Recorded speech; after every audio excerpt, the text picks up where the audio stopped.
the paradigm shift has already begun. It's here. We cannot close our eyes and look the other way.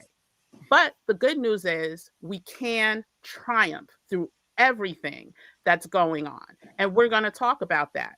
And if you saw the thumbnail, listen, you failed to plan, you plan to fail. And that's what tonight's conversation with my esteemed guest is all about. So, first, I'm going to quickly introduce myself. I'm going to share a couple of clips, and then we're going to let our host and guests also introduce themselves, and then we're going to get into some hot topics, some questions that will help us stay prepared for these next 115 days and beyond. And so, hey everyone, what's up? My name is Kim, aka Kim with the Gems. And on this channel, we talk all things wellness, travel, and finance from a cultural perspective, from a cultural point of view.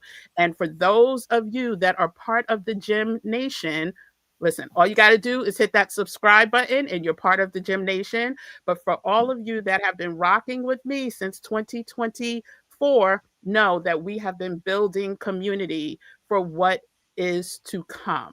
And so I ask that you hit the subscribe button, you turn on the notification bell so that anytime we go live, especially when we have guests like this, you could get your questions answered in real live time. Go ahead, turn on the notification bell so you don't miss out. Also, comment. Please, please, please make this interactive. If you have a question, put the Q in front of it so I can, because I'm host for tonight, I can easily detect it and then address it. And then also share this with someone in your circle, your network, in order, to keep them abreast of what's going on. And so let's just talk about some of the paradigm shifts that we're seeing and we're expecting. And hey, y'all, I see some of y'all commenting already. I will get to you guys in a second. So give me a minute just to get through the intro. And then before we start the questions, I will acknowledge you guys. So say hi. If you're part of the Gem Nation, put some gems in the chat. If you're part of the Rain Society, I need you to put some fire emojis in the chat so we can acknowledge you. Anyway, let's get to the paradigm shift. Listen, like I said, it's here already. And if you're not planning the way that you're going to navigate through these shifts, then you are definitely setting yourself up for failure. Listen, every day there's a new news story, right? We saw the post that was made yesterday by the commander in chief that is beyond reprehensible, but this is our new normal. And instead of us, doing what Tiffany Rye just did recently, and I'm going to play that clip, what she recently did on her podcast, the Native Land podcast, we are going to be strategic and make smart moves. What is the disruption? The automation and AI displacement that's going on, right, in the job market. So yes, jobs are being lost in sectors where many of us are over or were overrepresented, including logistics, retail, administrative work. These jobs are being disrupted. And Andrea, who's an expert in this area, will also talk more about that. But these are the very sectors that have historically provided pathways into the middle class without needing advanced degrees, right?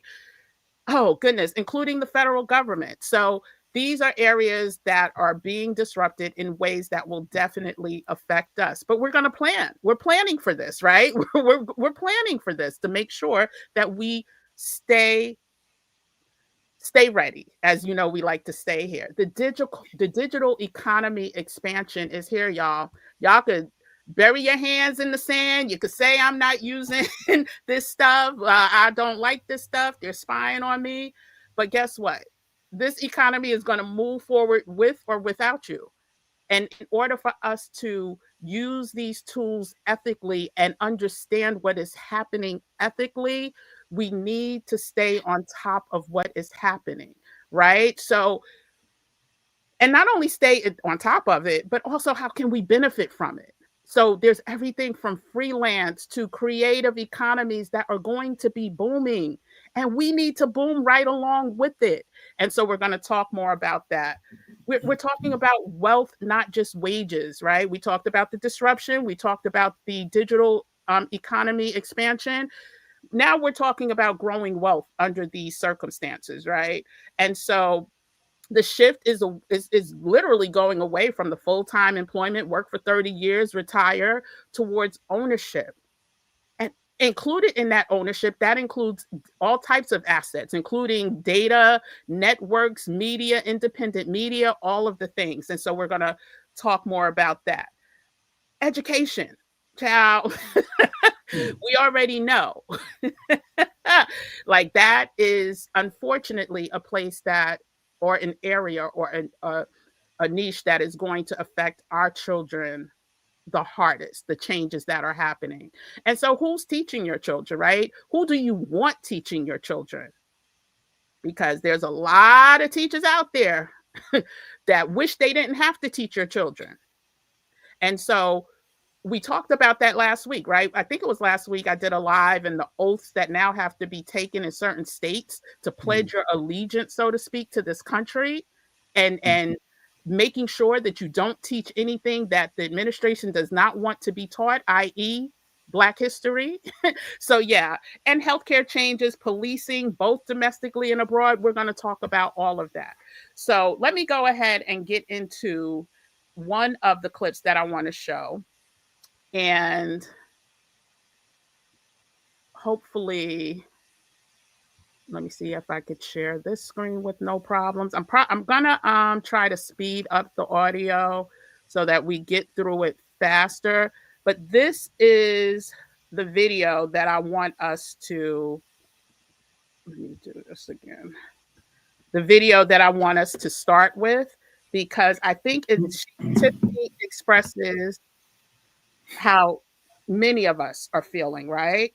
But we have a solve for that, right? So let's go ahead and listen to what Tiffany said during Tears, Trauma, Triggered.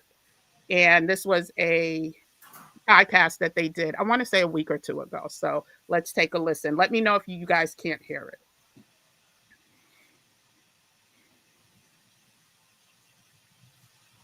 So frightening what's happening here.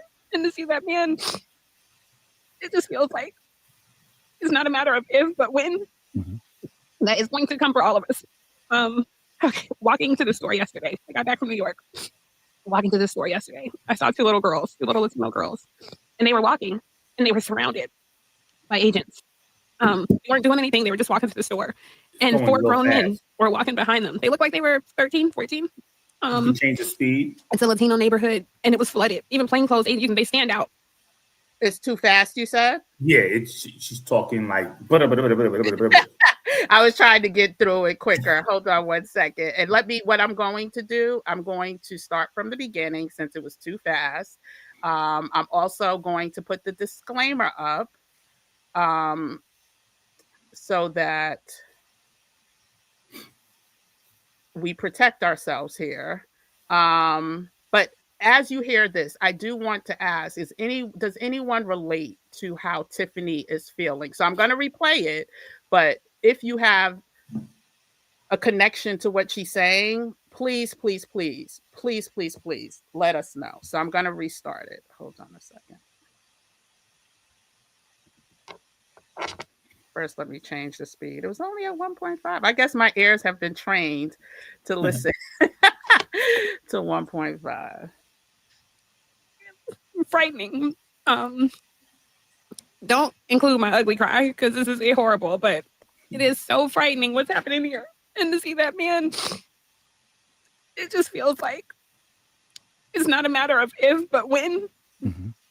That is going to come for all of us. Okay, walking to the store yesterday. I got back from New York. Walking to the store yesterday, I saw two little Latino girls, and they were walking, and they were surrounded by agents. They weren't doing anything. They were just walking to the store, and four grown men were walking behind them. They looked like they were 13, 14. It's a Latino neighborhood, and it was flooded. Even plainclothes agents, they stand out. Even if they're not in uniform, they're in plain clothes. And I have never personally felt that before.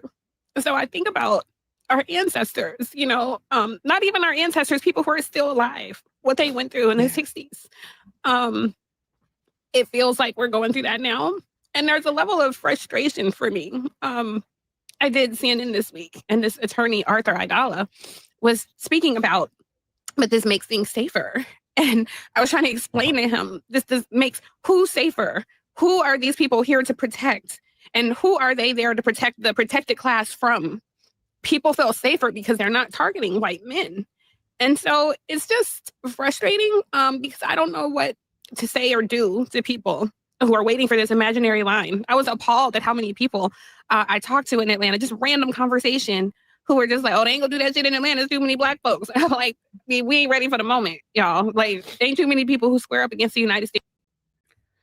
So I wanted to play the first part of that simply because it really hones into the state of anxiousness, the state of despair, the state of us questioning our strength during times like this. And you could go ahead and listen to the whole podcast. I thought it was quite powerful, so powerful that I'm actually going to play one more clip from there because I think it actually leans into I think, where our mindset needs to shift to, right? Or a part of where our mindset needs to shift. Because listen, I'm not saying that this is not unprecedented times, especially for most of us, right? And it feels like the unknown, which can be scary, but I think we need to re-energize, right? And refocus our attentions. And I think Angela Rye brought up a really good point. And I'm going to share her thoughts right now. Give me one second. And actually, this was a different clip. I'm a different one of their podcasts, but I'll share that in a second. Let me just bring her up and just pay attention to what she says. It's real quick. And this is what I want you to lock into. Okay. So one of the things that that I reference a lot is this comment from Congressman Rangel, may God rest his soul, who was one of the founders of the Congressional Black Caucus. When he was retiring, he said that he often wonders if we spent too much time focusing on social policy and not enough on economic policy. And I think his perspective on that was many of the things that we seek to change socially, we could address if we had our own resource. But what And again, you could go ahead and watch that entire podcast, but I just want you to pay attention to that very succinct and eloquent recap of where I think we need to shift. And Hakeem will, I'm sure, talk way more about that. But the name of that podcast is You're Never Going to Be a Billionaire. And it talks about economics. And so that's a huge part of what we need to be focusing on. And so the last clip I'm going to play before I turn it over to Hakeem, then Andrea to introduce themselves is from another one of my favorite, hold on, let me remove that, podcasters during this time because, I need people that's not scared to tell the truth right now, right? That is going to share what the focus we need to have without worrying about consequences and repercussions. And her name is Laurie Flavor. So let me pull up her link. And she did a podcast not too long ago. When was it? Well, it was 3 weeks ago. And she was recapping the state of emergency for Black Americans that was put out by the Urban League. So hold on, let me share that screen and then we'll get into today's topic. Again, if you have questions, don't forget to put the Q in front of it so I make sure I don't miss you guys. So, okay, here we go. I got to remove this and then add this one.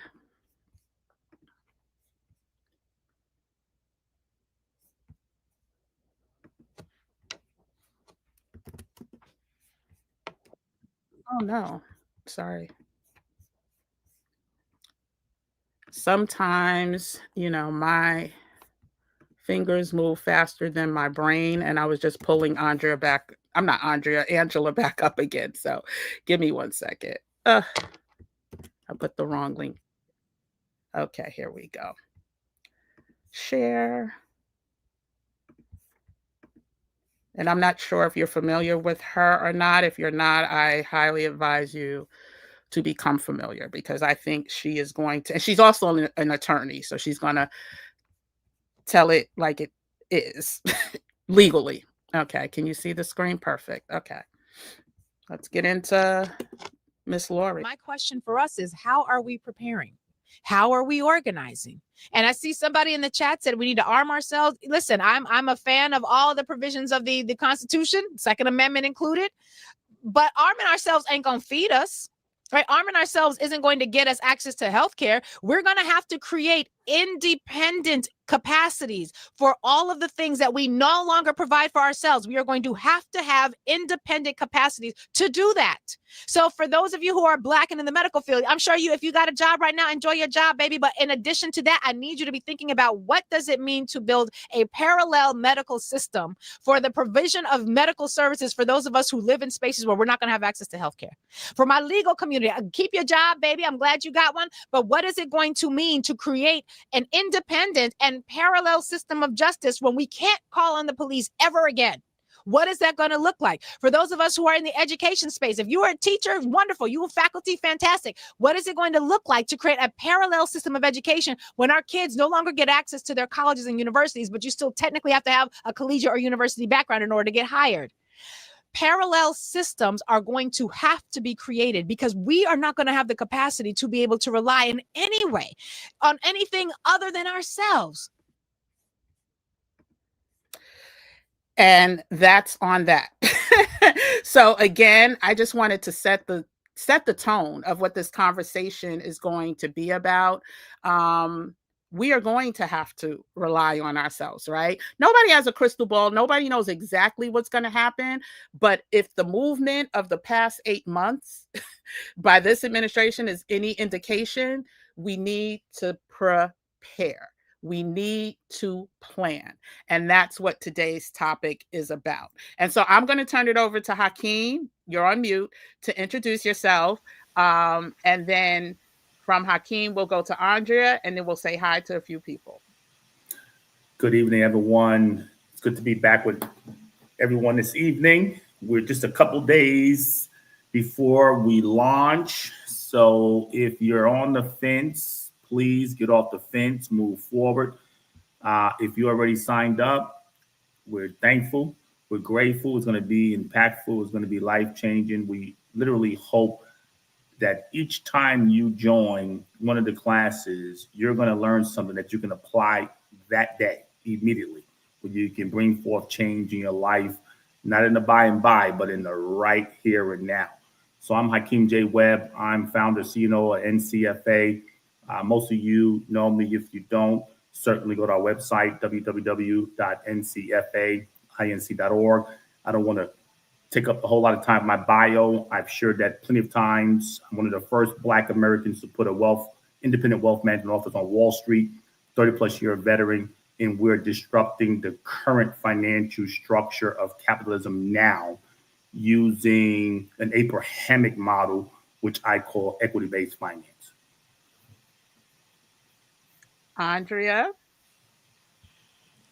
Good evening. I am Andrea Henderson. I am an executive talent strategist. I work across the talent lifecycle, talent acquisition, talent management, talent planning, succession planning, all that stuff. C-suite and boardroom is my specialty. However, I have a soft spot for the underdog. So I'm committed to preparing my community and under-resourced communities to compete in this economy. And that is both in traditional spaces and non-traditional spaces. I'm committed to building wealth, not just riches. So that requires a mindset shift. And I'm committed to creating and participating in building communities that are supportive and going to help us not only survive, but thrive. So we'll talk a little bit. Uh-oh. Uh-oh. That last part is very critical. Yes. Thriving, not just surviving, which is what we've done as a people since the Middle Passage. So So that's I'm great. going to wait for Andrea to reconnect. But I did want to say hi to a few people, and I think she just reconnected. Here we go. Andrea, you mentioned thriving. You're muted. You're muted.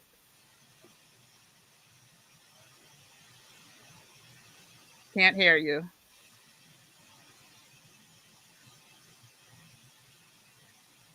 Okay, we're gonna bring you back in a second.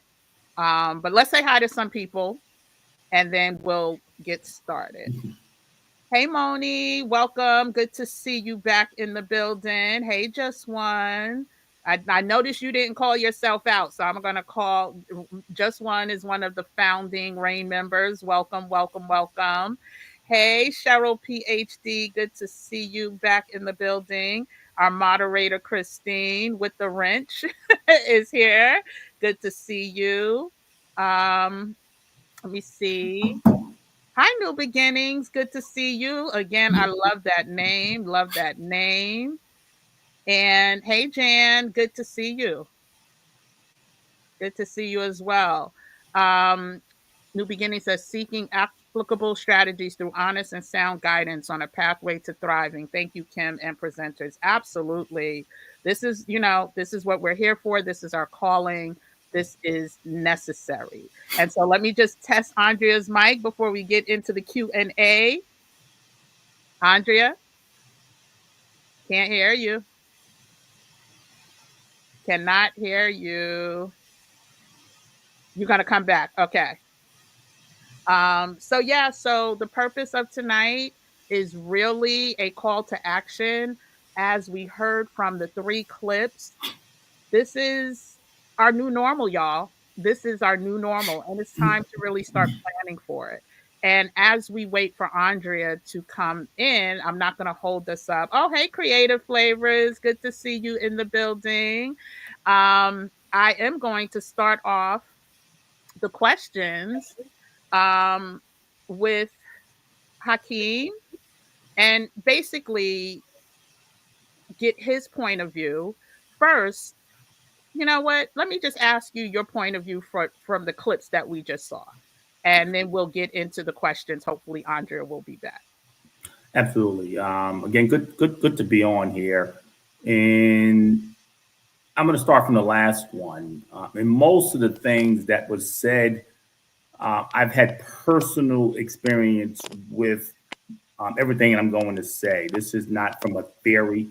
This is not from a 200, mile distance. I've had contact with most, if not all, of the things that was being talked about in various ways at different times of my life.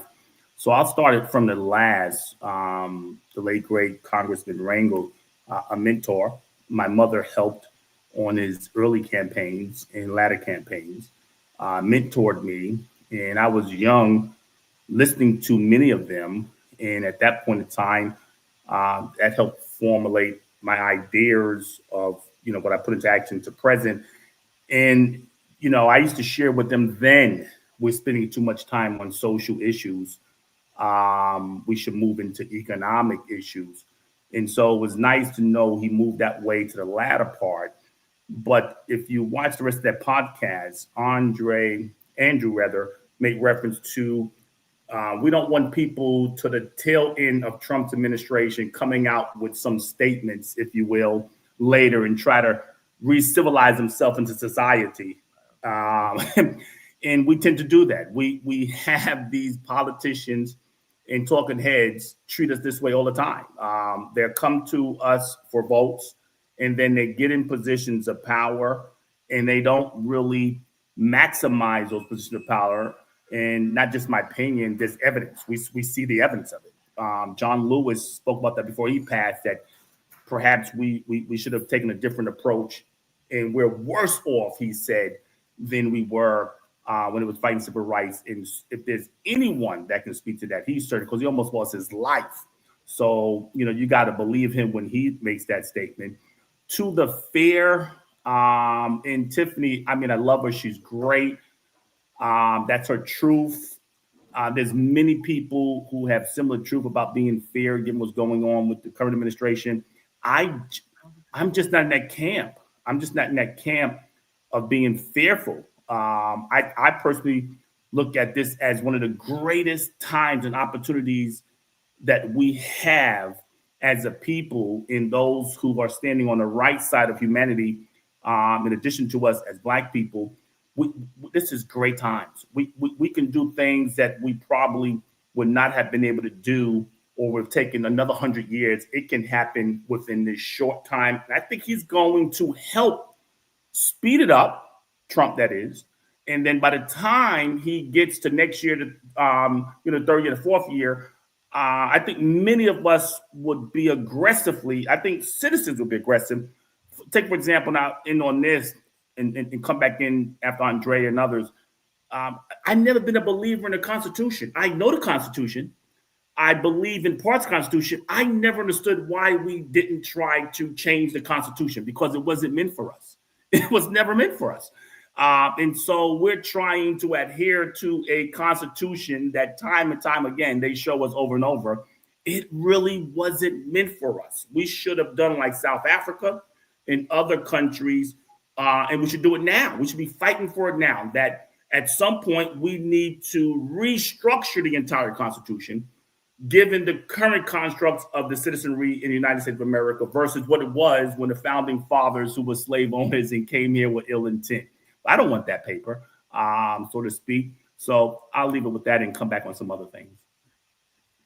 And so I do agree on many of the points that you hit. And when we realize that there's a piece of paper that exists that can literally be deconstructed and take away people's human basic rights, that means we were living in a matrix anyway. That document was never really real, right? It was never really real. And so it's time for us again to properly plan for our new normal, because they're showing us the direction they're going in. And so we need to take heed, come together, and prepare. And one of the things I wanted to tap on before we lost Andrea, was the fact that, her qualifications as an executive talent strategist that focuses on C-suite and boardrooms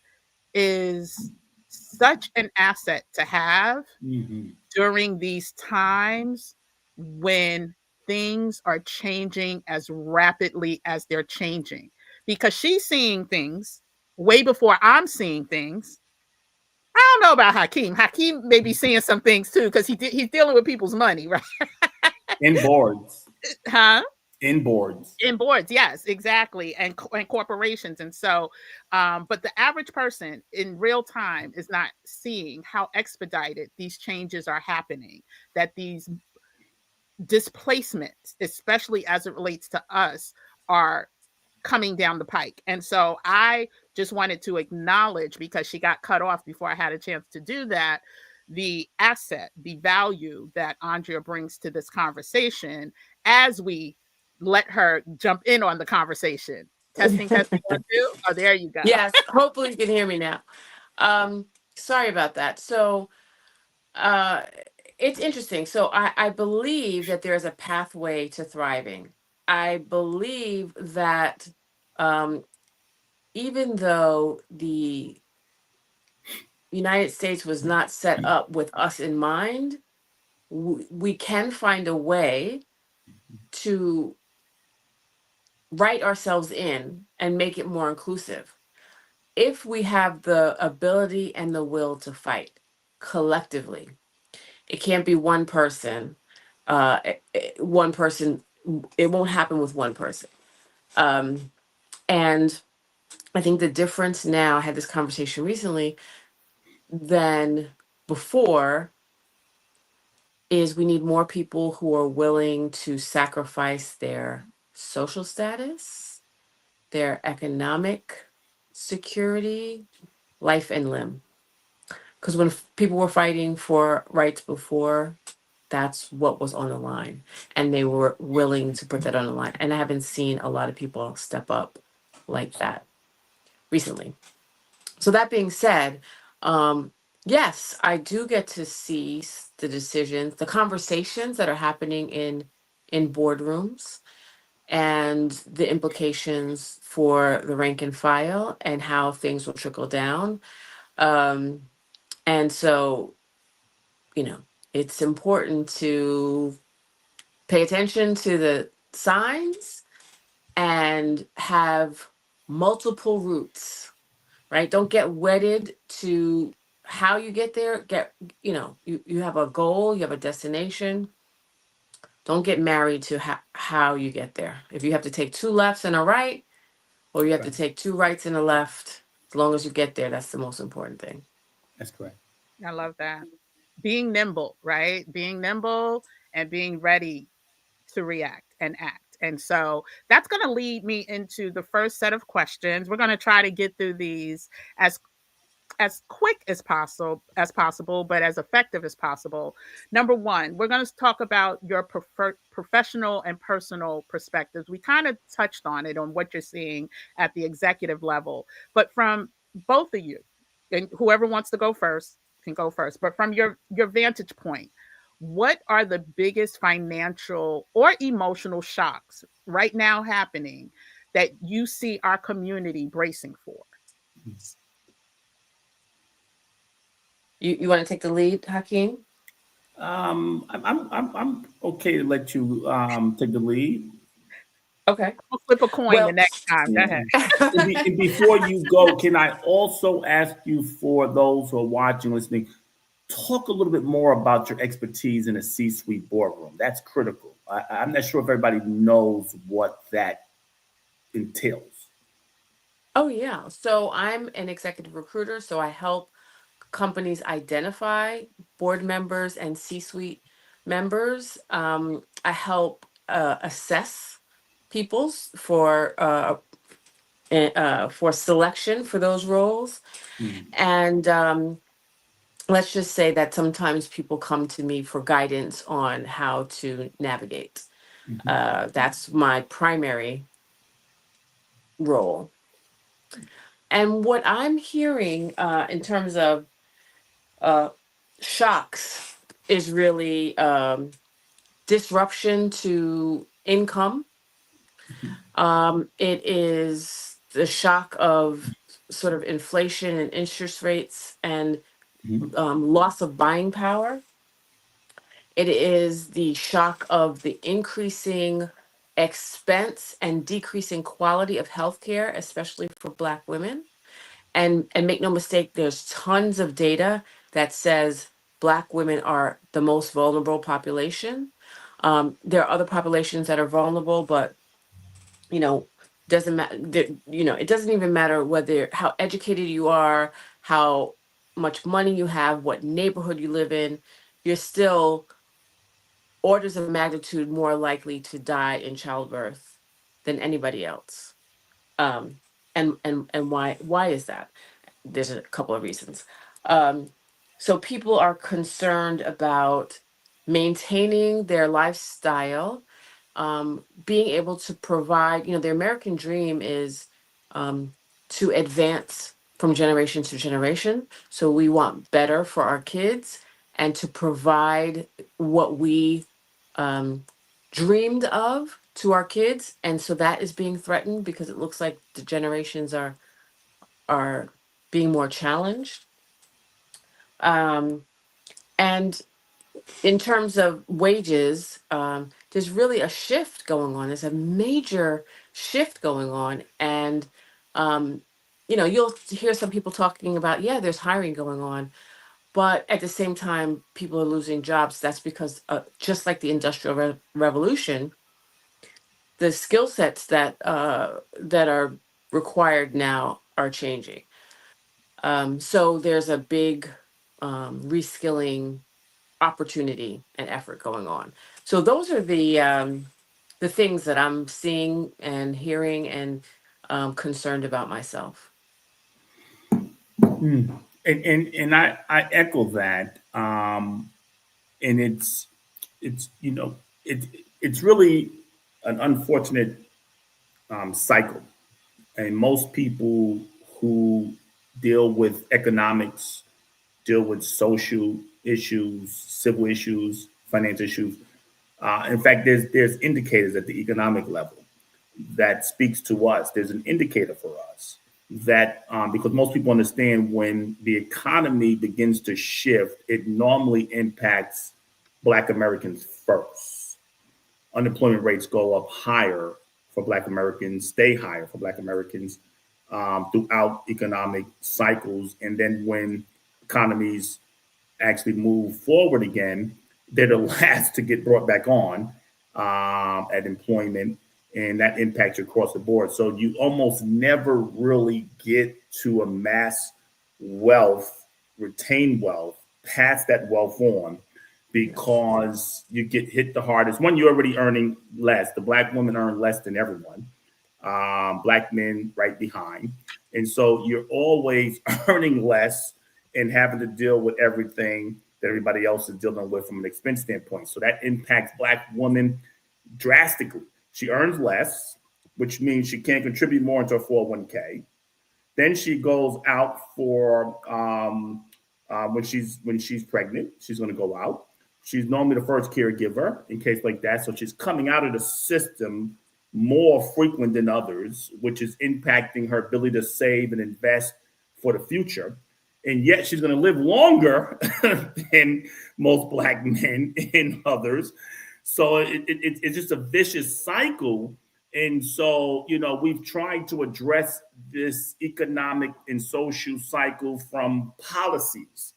And you cannot regulate hiring from a law, as it were, is likely to say if Kim was head of HR and someone from Howard was coming for a job versus someone from VSU coming from a job, and especially if she knew the person from Howard, 9 times out of 10, Kim is going to go ahead and give, HU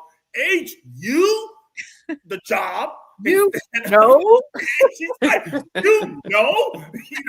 not to be mixed up with Hampton U. She's like, well, let me check this again. Which HU? Oh, okay. Price it down. Howard, they're going to probably get the job. So we make it sound, crazy to know that when white people do this, predominantly, they're in major roles, that it's always racism. It is, but a lot of time it's just buddy system, cronyism, friends, connectivity, relationships. You went to Harvard, you went to Cornell, you went to Georgetown, you went to, Stanford, you went to Columbia, you're in the frat, you're in the sorority. It's relationships. And so they're going to hire people that looks like them. So I never was one that was saying to totally pass the law to change that. I was saying get to the boardroom where Andrea is. Oh, and she's in the boardroom representing us. And then she determines what they do. And so now if we have control of the boardroom and we impact hiring, compensation, and so forth, now as that boardroom shareholder controlling things, I'm going to impact what the CEO, the COO, the CFO, the senior HR manager is going to do, because we're structuring hiring policies, compensation policies, everything. And that's the way that I've learned and continue to impact, while supporting those who's doing some of the other things as well. Listen, I worked my entire career watching nepotism at its optimal, right? Absolutely. As long as you were related, it didn't matter if you had the education, the qualification, the stamina, any of that.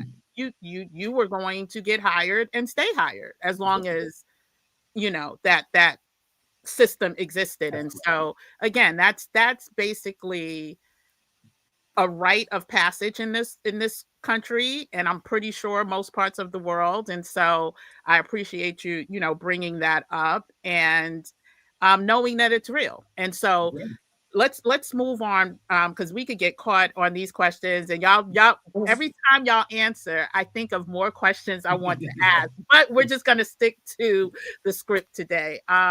So all of these changes are happening, and like you said, what's his name? Andrew Gullum had mentioned how we need to take notes and pay attention to the moves or non-moves that people are making now, so that when the end of this term, whenever that is, comes to play, we remember, right? We need to take notes. But understanding that these changes are happening and they are imminent and they will continue.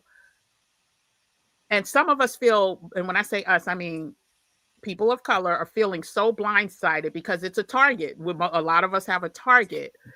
So rather it's economic or rather it's personal, as they're feeling blindsided. So we see Tiffany immediately went, not immediately, but the emotions that came from her.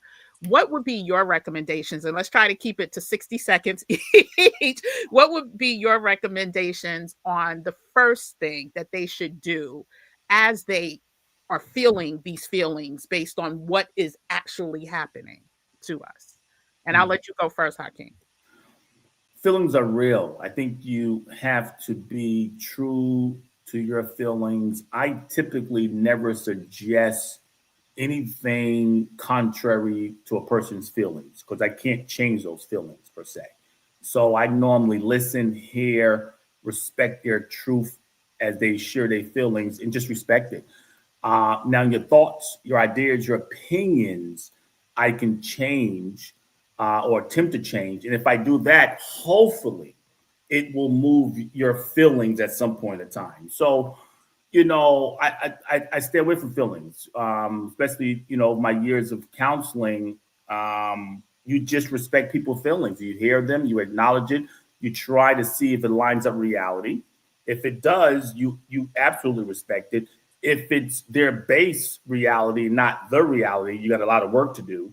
And so this is reality for a lot of people. And but for us, it's always been our reality. It's not a new norm for us, really. So we shouldn't be shocked by this. And, I'll end by saying when it happens, as a Black man, we were told certain things to do because that was always our reality. So you do your best to line up with the law and the system as it is currently, and you live to fight another day. You don't try to fight in that moment where you put yourself in jeopardy. You get through those moments and then you fight after that. Is what I would suggest. Yeah.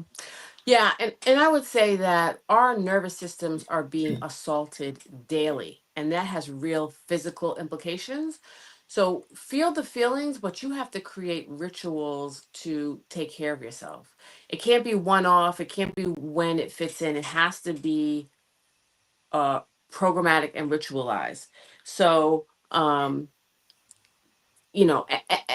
health care, self-care rituals is one way to deal with it.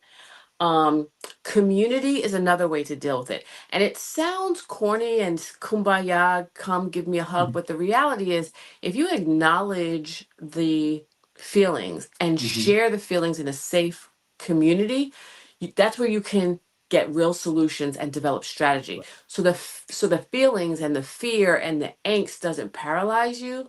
You can move through it. And I'm going to just give you a quick example. Somebody I know who shall remain nameless, it is not necessarily on this stream, um, owed a lot of money in taxes, a lot, and mentioned that in a separate community, and someone appeared who is a tax resolution specialist, which I hadn't even heard about, Mm-hmm. where they were able to negotiate a multiple six-figure tax debt down to less than $100. Mm-hmm. So there are community is so important. During the pandemic, um, I happened to be, working on Amazon. I had an Amazon store, and I was working with someone who was the first person that told me about the PPP loan. And of course, I told everybody, and so many people in my entrepreneur community were able to survive and really thrive, quite frankly, because of those government loans that everybody didn't know about, PPP loans, EIDL loans. The Small Business Administration was helping businesses. And it's because of community that you find out about those things. And and then strategy. Don't get paralyzed. Um, do something, even if it's small, take baby steps, and then find accountability partners. I mean, I have some thoughts on what that community should look like, but it is important to have accountability partners so you can Absolutely. just move beyond therapy, which is important, but to action. Get a counselor. We can't be afraid to have a counselor. My mother is a social worker from young. She instilled that in us young, and it helped through the different things we navigated. And I believe in counselors. I get counsel, and nowadays in corporate, most people call them coaches, if you will. If you get the right coach, they typically have a psychology, psychiatrist background. So you're going to get both. You're going to get the counseling in a way that brings you to a strategy in a way that you can implement in a way that you can move forward versus reliving the trauma and trying to bring it up to the surface, which is good, but you want to bring up the surface and you got to move forward. You got to find a way to move forward. And there's two quick things I want to harp on before we move to the next question. Number one, absolutely, absolutely, counseling is so important. But most important is the right counselor, right? All counselors are not created equal. And if you don't feel like you're getting help through counsel that you have, be willing to, how Right. Andre said, instead of making the right, right, left, you got to Right. make the left, left, right. Be willing to pivot. Get a different Um, and with that being said, as we get more into the community that we will be hosting as part of our council, there will be licensed counselor, maybe plural, we're working on that, to assist and aid in this community because it is so important and it is so necessary. And not everyone knows even how to go about finding a counselor. I did a whole video last year on how to, but we're going to help you along that process as well. And then Andrea talked about community. And let me just give a personal story. During 2020, one of the most challenging years of, I will probably say the most challenging years of my life, in addition down, lost my mama and my daddy, right? Lost both of my parents during that year. And I know my dad was simple heartbreak. He passed after my mother. They were together since they were high school, went to college together, moved to New York together, all the things. Um, and what got me through were the multiple communities, not only that I was part of, but that I built, right? That God put in, that was divinely placed on me to start or launch. And now seeing the fruits of those communities, right? The investing for independence, I still to this day get people saying, Kim, before I met you, I did not have any money saved for retirement. Now, not only do I have a lot of money saved for retirement, I have not just the what 529, which was what everybody was pushing. They have the UTMAs, the UGMAs for, and these are accounts that are more flexible than the 529 save educational savings accounts. They have accounts not only for their children, their grandchildren, all the things. And this was based on me going through a tumultuous time and understanding that community would help me ease whatever. So definitely find yourself a community, be in community, even if it's not this community, because based on the poll that I just put up, what was it? The last I looked, it was 67% of everyone who answered is feeling anxious, is feeling anxious. And Andrea and Hakeem just gave some ways that you can lessen that anxiety. And so we want to get into that. I am going to ask New Beginnings question now because we're already at 7 o'clock, and then we'll get back into the other questions. But I want to make sure everyone sees this. Regarding the present state of healthcare and wellness challenges for women of multicultural races, how and where are the resources now available? Being proactive is also key. Well, can I jump in and just add one thought to that? Can you hear me? Yes, Mhm. yes, We yes. can hear you. Oh, okay. One of the things, and I've shared this before, is to realize that the United States isn't the only place where you can get healthcare services. It's not the best place, and it's definitely not the cheapest place. So if you are concerned, look outside of the country.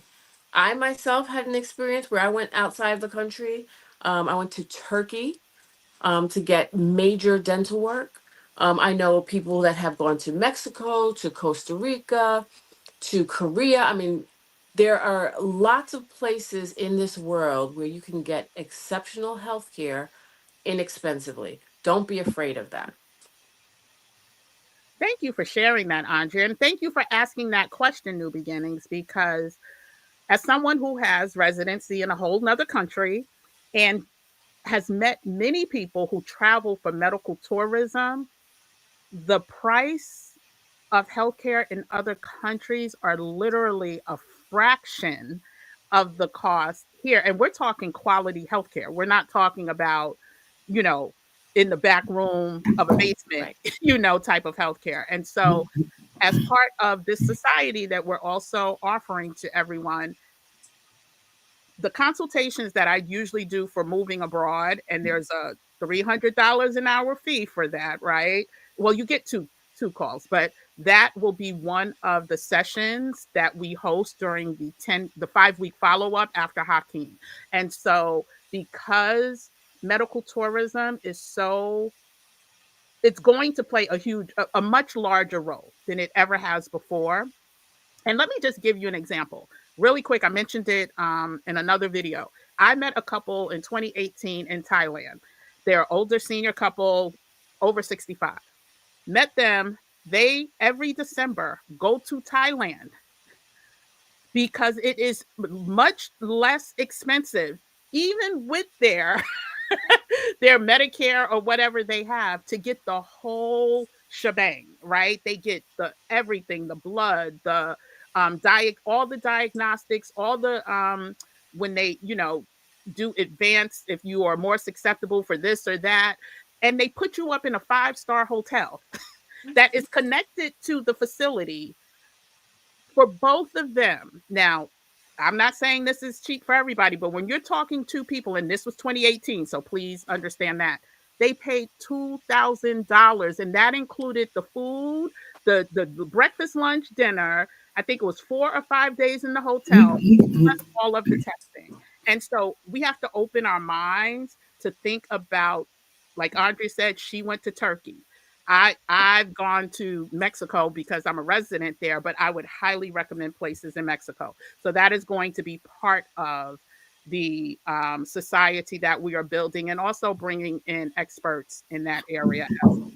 And so, oh, now it's up to 75% that are feeling anxious. Okay, we're going to try to eliminate that. So let's get on to some more questions. And for anyone that has to jump off, if you're interested in learning more about the RAIN Society, which will be facilitated by the people you see on the screen right now, just go to bit.ly. Actually, it should be the first link in the description of this chat.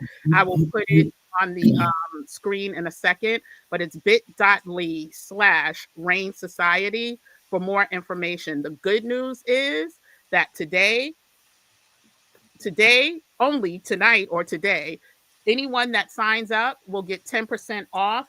I didn't put the code in yet. I have to do that, but you have to put in ready, READY, for the 10% off.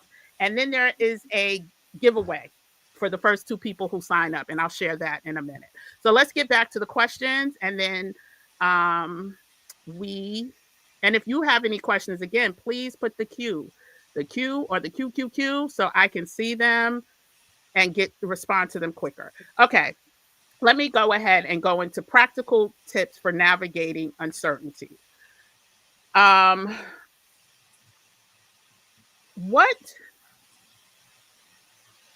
Well, no. So I have to. We have a hard stop, so I need I need to get through the most critical questions or the most pressing questions. Okay, what are the biggest mistakes right now when it comes to navigating through uncertainty, right? What is going on right now? We talked about anxiety, but what are the biggest mistakes that you see people in our community making right now that we need to avoid, like immediately? What are the biggest mistakes that you see happening? You want to take that, Andre? Or you want me to take it? Well, I'll take it. Yeah. I say trying to do it alone. You need a community. You need a personal board of directors, a board of advisors. Um, you need a Sherpa, a Harriet Tubman, whatever you want to call. You need guides. So doing it alone is a big mistake. Not pivoting. I've seen people who are so despondent about being unemployed that they've submitted like 300 job applications. Hmm. You know, there's a way to be resilient that is more strategic than thinking that there's only one way to get something done. And like I said, you have to be agile. Stay committed to the goal, to the vision, not to the path. And I think the last is not being authentic and vulnerable, Mm. right? Because one, people can't help you if they don't know that you're struggling. And so many times I don't know, we were told or feel like we have to project that we have everything all together and we are perfect and everything is sunshine and rainbows, that it can be off-putting, especially when people are looking for real community, real conversations, real strategies. um, you can isolate yourself by not being authentic or vulnerable. So I think those are the biggest mistakes that I say people are making. I appreciate that. And Hakeem, before you answer, I want you to combine that answer with this question that I'm about to throw in there too. Okay. So we're talking about the biggest mistakes we see that should be avoided, but what are also immediate steps that we can take to strengthen our financial foundations against what's coming? I need you to answer that because I know you have a hard stop, and I want to get through that question with enough time for people if they have questions. So the things I'm seeing now, past, present, and is always the case. Making emotional decisions, and it's tough to compartmentalize. It's tough to move the emotions out. This is where your community can help. This is where your therapist can help. Your coach can help to give you moments to be emotional, but don't make decisions based on emotions. Too many people make this life-changing decisions based on current situations, and that's a problem. And so you don't want to do that. That's at the top of the list. Always making emotional decisions. For example, you get laid off. 540 people was laid off from Emory. I shared that belief last time. They was on a call just to take a call, conference call. They found out that day 540 of them was getting laid off that day immediately. Couldn't check in, couldn't log in, gone. So some of the responses was, Well, I'm cashing out my 401k right now because, I don't like this company. I don't like this custodian, etc. Well, you're going to get smacked with taxes for doing that. If you're under 59, there's going to be a penalty and you're going to get taxed.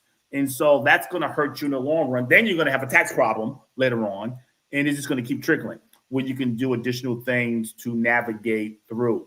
Another thing, people lean to their savings, which is good, but they very rarely think about cash flow. Cash flow is always king. Savings helps you navigate, but you can have a horrible credit score and you can have a horrible savings, but have a great cash flow, and you'll get that loan. You'll get the loan, and you'll get someone to work with you because cash flow is king. So I would work on paying down debt, and I would work on building cash flow. And lastly, the theme of the last few years is building wealth, squeezing the wealth gap. I prove it's impossible to change the wealth gap. I reported that to Congress, senators, Black Caucus, you name it, NAACP. We're too far behind. We have to acquire our way to wealth versus keep building wealth. And we'll talk more about that during the RAIN courses.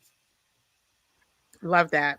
We are on a trajectory to be at zero by the year 2053 as it relates to our net wealth. And that train is so far gone from the station. We have to find new solutions. And so I guess we can first, if there's anyone here from the RAIN Society, one, thank you for becoming a founding member. Listen, founders contains the word found, like you think foundation, the most important part of building a house. And so we need founders to make sure that this community is not only as powerful as it can be, but is as diverse as it needs to be as well. As Sister Lori talked about, everything from the healthcare to education, all of the things are going to be required to have a successful community. So first, I want to thank the members who are in today or who are watching in the future. You guys, thank you. We look forward to building with you. But I also want to, once again, invite anyone who is thinking about or needs to be in community that is not only going to talk about what's on the news, right? Because we see a lot of communities doing that. We see a lot of communities regurgitating what Roland Martin, what Don Lemon, what Joyanne Reed are saying. That is not what this community is about. This community is all about doing an action. And so I'm going to ask each of our facilitators, AKA founders, AKA lead council members, what do you want to tell people? And let me phrase it like this. If you could leave one bit of advice to someone who is thinking about joining the RAIN community and what it would mean to them from your point of view, what would that be? What gems would you drop?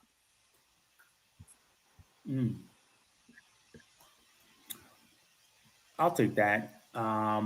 If you're going to join RAIN, you set it up perfectly.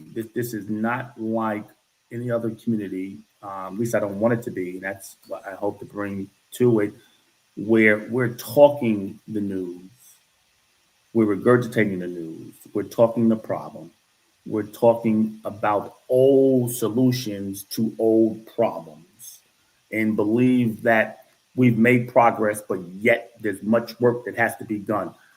We don't want that in this RAIN.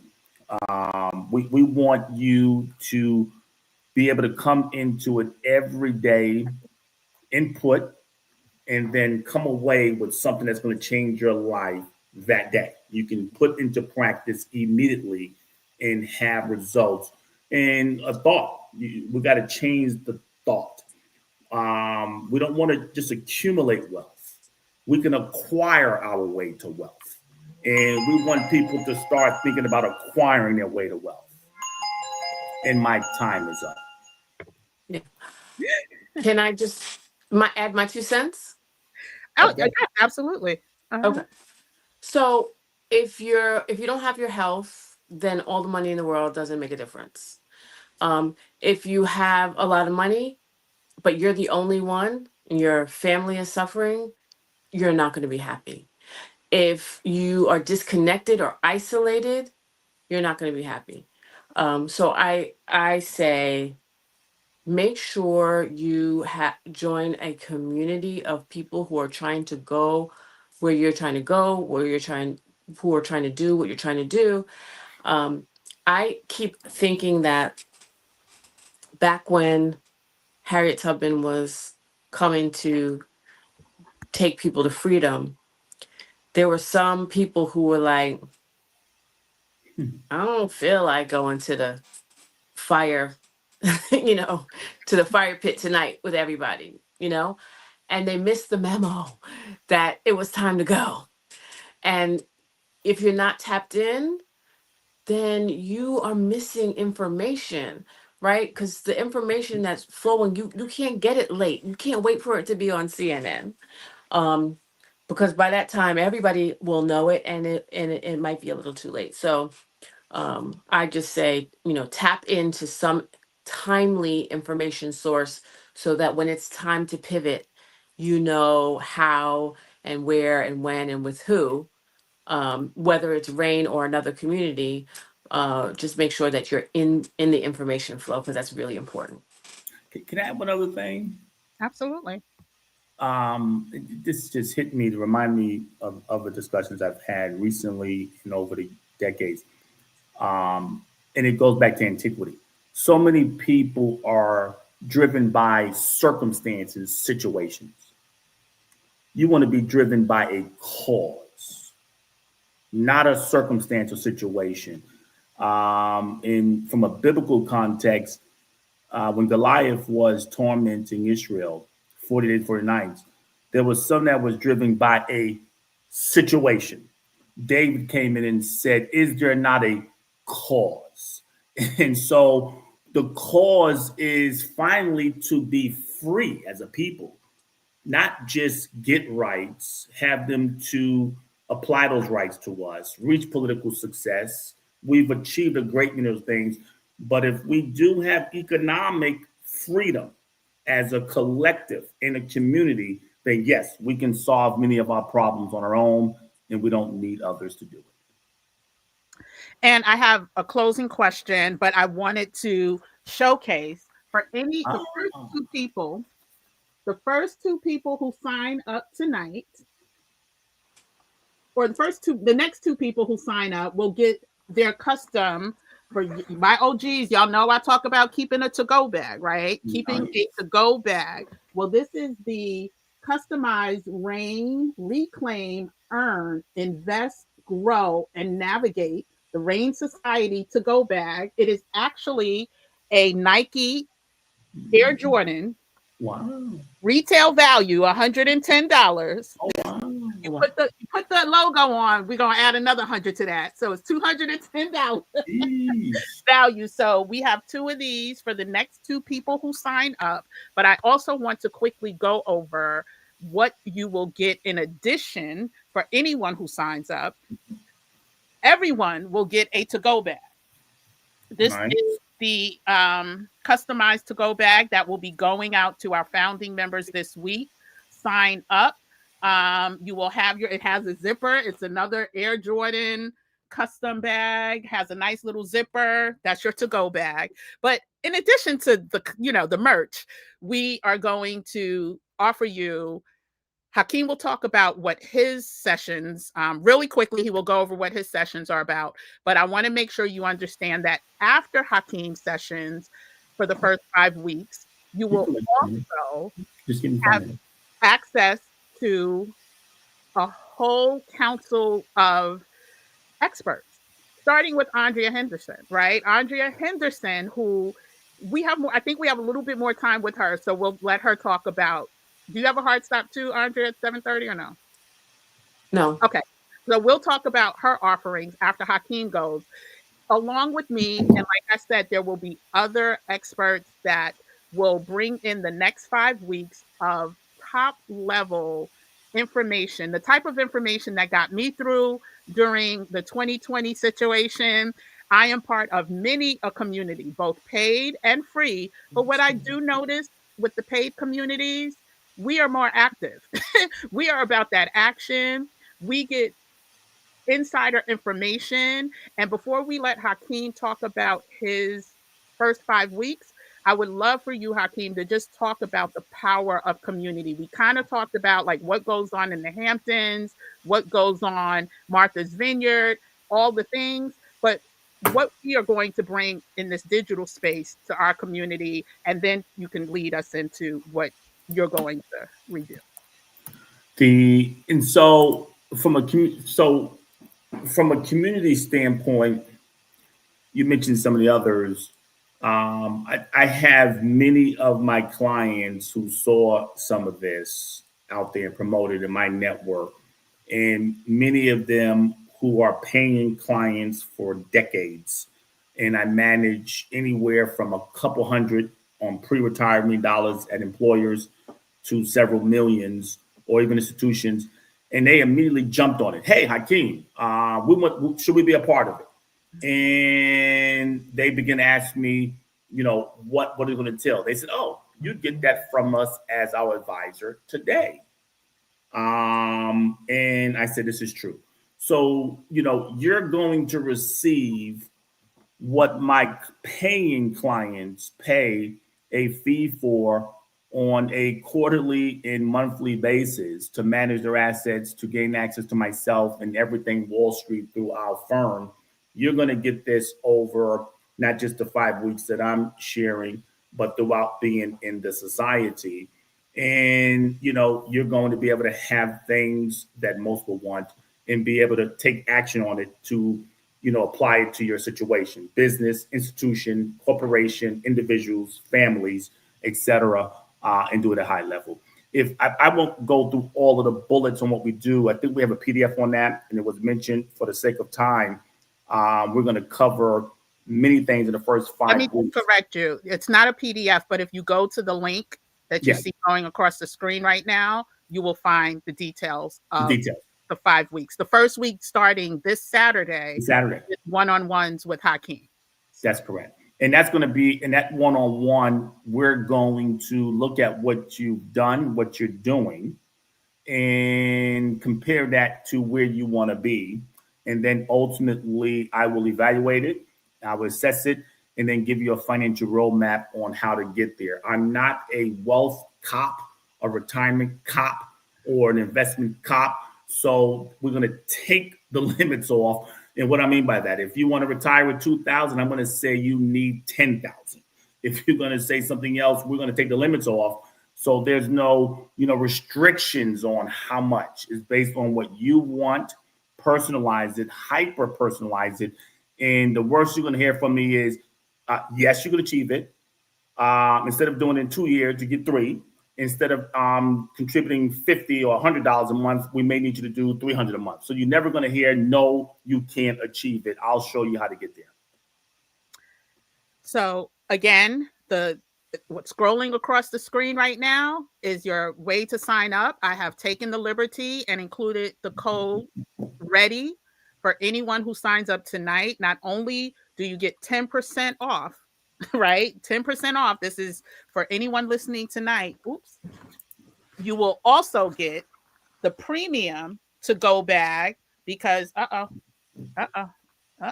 y'all saw it earlier. There we go.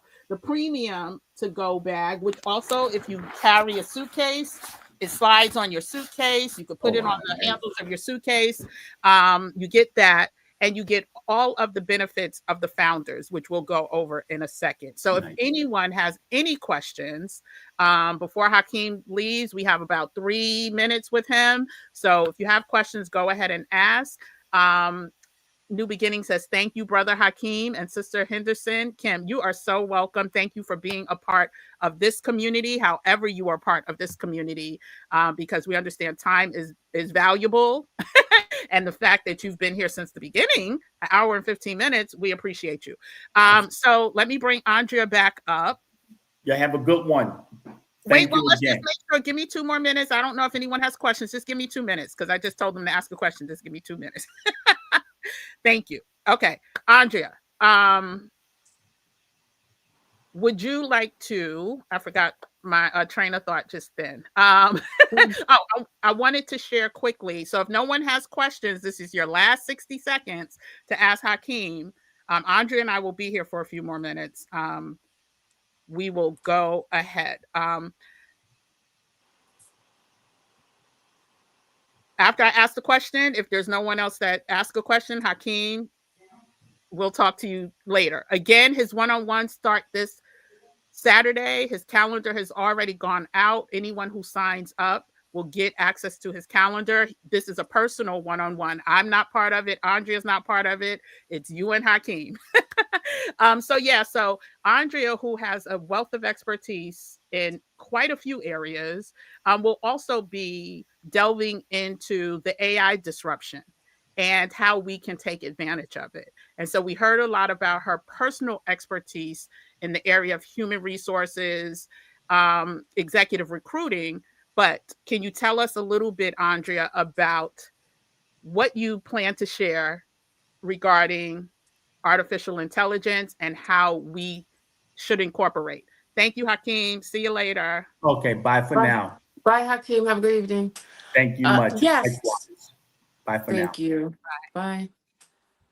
I am a firm believer that we can't. This technology is going to be disruptive. It's going to be transformational, and we cannot get left behind. So I am committed to making sure that we know how to use the technology. And one of the most broadest, widely used use cases is creating a digital doppelganger, having an AI twin that can show up for you when you don't want to or can't physically show up. Having another pair of hands that's also, a face and a body as well, to do work when you can't. We have to clone ourselves. We have to do more with less, and we can do that with AI. And that's what I want to show you how to do. There's so many different uses for it. It's not just the AI influencers that you see on TikTok, but it is also that. It's not just the content creators, but it is also that. So we'll go into more of that in the program. And one of the comments that, I see people, especially, I don't know how we've been so sucked into this conversation as if we don't do this our world harm, right? Environmentally every day. But the main concern that I see our people making is how bad AI is for the environment. Meanwhile, and I say this with love and kindness, these are the same people that are driving gas guzzlers, the same people that are flying from here to there without checking to see what the emissions rate or emissions count is, that are doing other things. And I'm not justifying either or, but I am pleading for us to understand that there's always a way to do things more ethically. Yes, we need to fly, right? But there are ways to do that more ethically, right? That doesn't harm the environment as much. There are different ways to do things that we may need to do, but we can be conscious when we do it. So can you just speak to that just a little bit? Yeah. Just a little bit. Yeah. I think AI, ethical AI and policies around AI are just being formed. So anyone that's really passionate about that is a way to be involved. We need voices that are going to talk about the use of natural resources, that are going to talk about, the ethics around when to use it, when to disclose it, um, the inclusiveness of AI and how it predominantly only represents a white male perspective. If that is your concern, then make that the way that you get involved. I think everybody needs to know it and get involved. Um, so Yeah, I totally agree. And the fact that rather you choose to engage with it or not will determine a lot about what your future will look like. And that's not to cause any more anxiety than we already have. It's just facts. And so I thank you. I do want to close, and I don't know if you got a chance to. Did you answer the question, Andrea? What is the one thing about rain? You did. Did you answer that? I think so. Yes, I did. Yes, you did. You did. I think so too.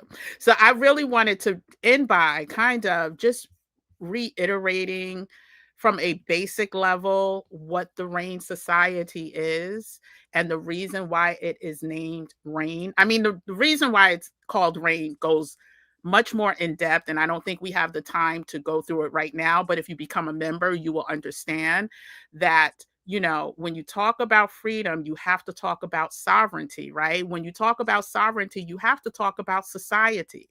When you talk about societies, you have to talk about having a governance, right? A governance of said society. And that's where the term RAIN comes in. The acronym for RAIN simply means it's a society where our power is reclaimed, our profits are earned. Like, we are going to make our dollars work for us, and we're going to understand and learn how to make more dollars, right? Our income, those dollars that we earn, is then invested wisely. And there are different, it looks different ways for different people. It's not one size fits all, but we are doing all of this with an inevitable strategy for growth, which is where the G comes in at. And all of this put together is how we're going to navigate this changing world to our advantage. It's our new normal, yes, but we're going to have strategy which is going to lead us to success, which is going to minimize the anxiety that we saw when we started this video with Tiffany Cross. And so, Andrea, I'm going to leave the last few words for you if there's no other questions. And then we hope to see everyone in the Rain Society. 10% coupon, 10% code ready until, I'll just say, overnight tonight, because I don't know when you're going to see this, but it's going away tomorrow. And then the first two, I'll show the timestamps. I will show the timestamps. We'll get this premium $110 Rain Nike Air Jordan brand to go bag. And to go bag is what we keep ready so we don't have to get ready. So, Andrea, I'll let you close out tonight. Yeah, so I was at a conference this weekend, and we talked about freedom, and everybody wants freedom, but there's different types of freedom. There's time freedom, there's financial freedom, there's location freedom, um, there's the freedom to determine who you spend time with, right? There's the freedom to determine who you like and who you don't like, who you love. So many different types of freedom. And we want to build towards all of it, not just one or two. And in order to do that, you can't be stuck. You cannot sit Indian style in the middle of the road with the Mack truck coming 60 miles an hour towards you. You can't. You can't. And I thank you for putting that so visually in my head. And I'm sure for everyone else. And so, again, Gym Nation, again, we thank you. We thank you for just listening. We hope that you share this information, regardless of where you stand with the society or not, or where you stand with the society. Please, please, please don't sit Indian style in the middle of the road with a Mack truck heading your way, child. It's not going to end good for you. Let's just say that. It won't. So we hope to see everybody in Rain, which starts this Saturday with the one-on-ones with Hakeem.